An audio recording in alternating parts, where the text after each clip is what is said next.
Gen ஆன்மீக அன்பர்களுக்கெல்லாம் என்னுடைய அன்பான ஆசீர்வாதத்தை தெரிவித்துக் கொள்கின்றேன். முதல்ல 2026ஆம் ஆண்டுக்கான புத்தாண்டு நல்வாழ்த்துக்கள். நரசிம்மருடைய பரிபூரணமான ஆசி, விஷ்ணுமானுடைய கருணையும் இந்த ஆண்டு முழுவதுமே மகர ராசிக்கு கிடைக்கணும். மகர ராசியை பொறுத்த வரைக்கும் சனி பகவான் ஒருவரே உங்கள் வாழ்வினுடைய விதியை தீர்மானித்தார். ஜென்ம சனி, பாத சனி என்ற சனி பகவானுடைய ஒவ்வொரு செயலையும் கடந்து வந்து விட்டீர்கள். சனி பகவானை பொறுத்த வரைக்கும் திருக்கணித பிரகாரம் பார்த்தீங்கன்னா மகரத்தை பொறுத்த வரைக்கும் பாத சனியாக இருந்தவர் பார்த்தீங்கன்னா சகாய சனியாக 11ஆம் இடத்தில் வந்து ஒரு அற்புதமான ஒரு பாடம் நடத்துவதற்கு குரு மட்டும் தேவையில்லைங்க. சனி பகவானும் ஒரு அற்புதமான குரு. என்ன கொஞ்சம் கடுமையாக நடந்து கொள்வார், நம் நலன் பொருட்டு தானே. அதே நேரம் திருக்கணித பிரகாரம் பார்த்துட்டீங்க. அதே வாக்கிய பிரகாரமும் அதே சனி பகவானுடைய பயிற்சி தான். 2026 ஆண்டை பொறுத்த வரைக்கும் 3 பயிற்சிகளை சந்திக்க போகின்றோம். பார்த்திங்கன்னா குரு பயிற்சி, இந்த வருடத்தினுடைய இறுதியில் ராகுகேது பயிற்சி. அந்த வகையில் பார்க்கும்போது 3 பயிற்சிகளை சந்திக்கின்ற ஒரு ஆண்டாக அமைகின்றது. 2025ஆம் ஆண்டை பொறுத்த வரைக்கும் செவ்வாயின் ஆண்டு. புரிந்து கொள்ள முடியாத ஒரு படை தளபதி, ஒரு போர்க்குணம் நிறைந்த ஆண்டாகத்தான் இருந்தது. எத்தனையோ போராட்டினாலும் கூட வெற்றி நெருங்கி வந்தாலும் கூட தவற விடுகின்ற ஒரு சூழ்நிலை தான். நிம்மதி இல்லை, இழந்த ஒரு காலகட்டமாக தான் நம்ம இது 2026 எவ்வாறு இருக்கும் என்பதை இப்போ நம்ம பார்க்க போகிறோம்.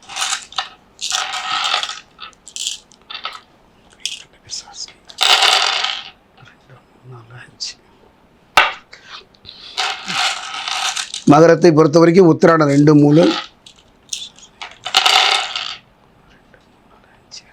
மகரத்தை பொறுத்த வரைக்கும் திருவோணம்.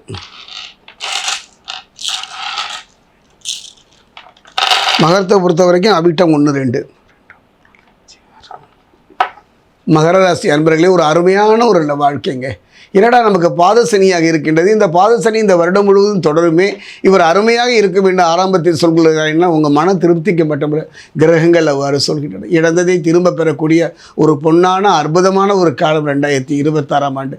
அதாவது பாதசனின்னா உங்களுக்கு நல்லா தெரியும். ராவணனை பொறுத்த வரைக்கும் சிறந்த சிவபக்தனாக இருந்தாலும் கூட, ஒரு நல்ல மன்னனாக இருந்தவர்களும் கூட கூடா ஒடுக்கம் கேடாய் முடிந்தது என்பதை போல சனி பகவான் அவனை பாதசனியாகத்தான் பற்றினார். அவன் நிலை நமக்கெல்லாம் தெரியும்.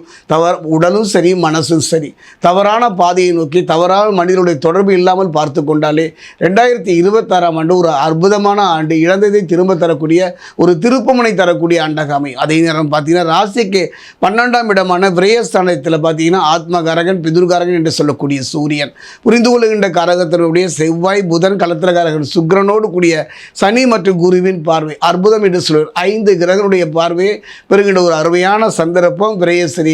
அதே நேரத்தில் பார்த்தீங்கன்னா நீங்கள் மகரத்தை பொறுத்த வரைக்கும் பாதசனி என்றாலும் நீங்கள் பயப்பட வேண்டாம். அதே நேரத்தில் பார்த்தீங்கன்னா வம்பு ஆரோக்கியத்தில் மட்டும் கொஞ்சம் கவனம் செலுத்தணும்.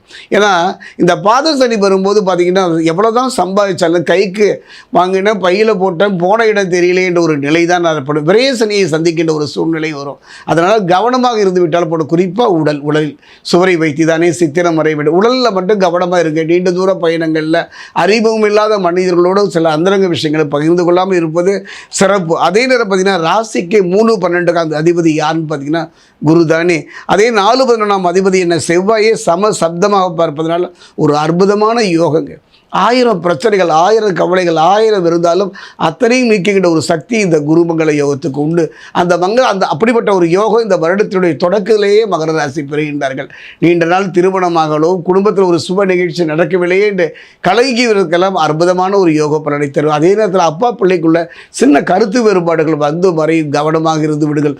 ஒரு மனிதன் கோடியாக சம்பாதித்தாலும், பொன்னையும் பொருளையும் ஈட்டினாலும், பட்டம் பதவி வாங்கினாலும் கொஞ்சம் விளையாடுவதற்கும் அன்பை வெளிப்படுத்துவதற்கும் உறவு தானே காரணம். அந்த உறவை இழந்து விட்டு என்ன பலன்? கவனமாக இருந்து விடுங்கள். அதை சொல்ல வேண்டிய என் கடமை அல்லவா? நெருப்பு தொட்டால் சுடும், நான் தொட்டுத்தான் பார்ப்பேன் என்பவர்களை பற்றி இல்லை. கொஞ்சம் கவனமாக இருந்துட்டாலே போதுங்க. அதே நேரம் பார்த்தீங்கன்னா புதிய நிலம் வீடு வாங்குகின்ற ஒரு அற்புதமான யோகம். பிள்ளைகளால் பெருமை அடையக்கூடிய ஒரு நல்ல சந்தர்ப்பம். பிள்ளைகளால் மன கஷ்டப்பட்ட அந்த நிலை மாறி பிள்ளைகளால் ஒரு பெருமையும் அடைகின்ற ஒரு அற்புதமான ஒரு சந்தர்ப்ப சூழ்நிலை அமை. குறிப்பாக பார்த்தீங்கன்னா அதாவது தவறான நட்பு போன்றவற்றை ஆரம்பத்திலேயே இந்த வருடத்தினுடைய தொடக்கத்திலேயே நீக்கி விடுங்கள். குறிப்பாக கணவன் மனைவிக்குள்ளே இருந்த இந்த கருத்து வேறுபாடு, ஒருவர் புரிந்து கொள்ளாமல் போராடி நிலை மாறி தன்னுடைய நிலை உணர்கின்ற ஒரு அற்புதமான சந்தர்ப்பம் இந்த காலகட்டம். குறிப்பாக பார்த்தீங்கன்னா ராசிக்கு 6, 9 அதிபதி யாருன்னு பார்த்தீங்கன்னா புதனும், அஷ்டமாதிபதி யாருன்னு பார்த்தீங்கன்னா ஆத்மகாரகன் சூரியனும் புத ஆதித்ய யோகத்தை தருகின்றார். இது ஒன்று வேலுங்க மகர ராசிக்கு. மகர ராசியை பொறுத்த வரைக்கும் உங்கள் திறமை பிறருக்குத்தான் பலன் பெற்றது. ஒரு சுமை தாங்கி மாதிரி வாழ்ந்துட்டீங்க. பிறருடைய துன்பத்தையும் துயரத்தையும் தாங்கினீர்களே ஒழிய உங்கள் துன்பத்தை துயரத்துக்கு ஆறுதலாக பேசுவதற்கு ஒரு ஆள் இல்லை என்று கலங்கினீர்கள். அரசியலில், ஆன்மீகத்தில், பொதுவகத்தில் இந்த புத ஆதித்ய யோகம் அற்புதமான ஒரு பலனை தரும். அதே நேரம் மகர ராசிக்கு நான் சொல்ல வேண்டிய கடமை 2026ஆம் ஆண்டு இதுவரை உங்களுடைய வெற்றிக்கும் சரி, துன்பத்துக்கும் சரி, துயரத்துக்கும் சரி, ஒரு நல்ல நிலையை நோக்கி நகர முடியாமல் போராடியதுக்கான காரணம் என்ன தெரியுங்களா? அதை இப்போ நான் சொல்கிறேன் சோழி பிரசன்னத்தில். அதற்கான காரணம் சாபம். இந்த சாபம் என்று சொல்லணும்னா அதுக்கு நேரில் வந்து பார்த்து தான் சொல்ல முடியும். பொது பலன்கிறதுனால எந்த சாபம் இருந்தாலும் அதை நீக்கக்கூடிய ஒரு அற்புதமான தருணம் தான் 2026 சிவராஜ யோகம் என்று சொல்லக்கூடிய அற்புதமான ஒரு யோகத்தை பெறக்கூடிய ஒரு காலம். நீங்கள் திருத்தணி அருகே இருக்கக்கூடிய பாதஸ்ரீஸ்வரர் ஆலயம் சென்று அங்கே இருக்கக்கூடிய சகசரலிங்கேஸ்வரர் போகும்போதே பாலோ, தேனோ, பன்னீரோ, இளநீரோ வாங்கி உங்கள் கையினாலே தொட்டு அபிஷேகம் பண்ணுங்கள். மனமுருக பிரார்த்தனை பயிர்வீர்களானால் அற்புதமான ஒரு யோக பலனை தரக்கூடிய அற்புதமான காலம் 2026. பொன் வைக்கும் இடத்தில் பூ வைக்கிற மாதிரி இழந்ததை பிறகுகின்ற, நிம்மதி தருகின்ற, பகைவர் இல்லாத ஒரு ஆண்டாக 2026ஆம் ஆண்டு அமையும் மகர ராசிக்கு.